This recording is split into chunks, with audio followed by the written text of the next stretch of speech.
programang ito ay rated SPG. Striktong patnubay at gabay ng magulang ang kailangan. Maaaring may masiselang tema, lengguwahe, karahasan, sexual, horror o droga na hindi angkop sa mga bata. Openg! Siguraduhin lang! Ikaw! Manloloko kayo tayo! Hindi! No! Pagkatapos ngang marinig dito ni Zoe na nagsusumbong itong si Don Pepe dito kina RJ at Giselle na ang nagpakidnap daw sa kanya ay itong si Moira at Zoe. Kaya dito naman na tila galit na binuksan ni Zoe ang kanyang sasakyan. At dito napilit na inagaw ang cellphone na hawak nga dito ni Don Pepe. At hindi na rin nagtagal itong si Don Pepe ay lumabas na rin siya dito sa kotse. At dito na sinasabi niya kay Zoe na iisa lamang daw ang anak ni RJ ay walang iba kundi itong si Annalyn. At hindi kagaya dito ni Zoe na manloloko kagaya ni Moira. At kinakailangan daw na malaman ngayon ni RJ at Giselle ang mga pangloloko na ginawa dito ni Zoe at dito ni Moira. At dahil sa gulat dito ni Zoe na baka makarating nga kay RJ ang katotohanan, ay hindi niya sinadya na parang maitulak itong si Don Pepe, kaya tumilapon nga ito at diretso na nahulog nga dito sa bangin. At hanggang sa sumigaw na lamang itong si Zoe na lolo. At dito na nga na umiyak at hindi mapakali itong si Zoe at hindi niya alam ang kanyang gagawin. Kaya agad na tinawagan ni Zoe itong kanyang ama na si Carlos Benitez at nagtataka ito na kung bakit napatawag itong si Zoe at umiiyak. At dito na nga na isinasalaysay ni Zoe na balak niya palang tulungan sana itong si Don Pepe na makatakas.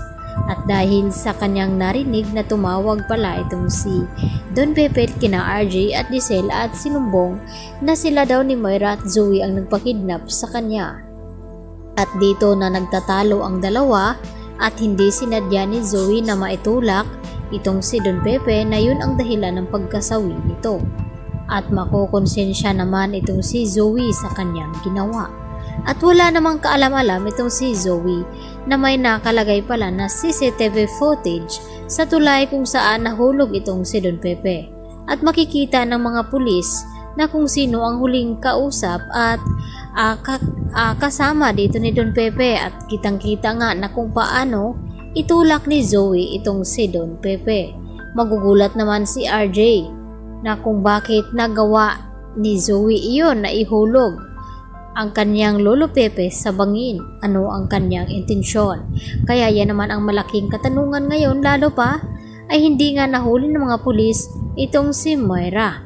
At nakatakas naman itong si Balahadya dahil mabilis nga kumilos ito nang makita ang mga pulis at agad na tumakbo at nagpaputok. At dito naman na hindi nga nila mahagilap at nakatakas nga itong si Moira. At syempre, magmaang-maangan na naman itong si Moira na wala silang kinalaman ni Zoe. Subalit dala-dala nga ni Zoe sa kanyang konsensya na may kinalaman siya sa nangyaring pagkasawi dito ni Don Pepe.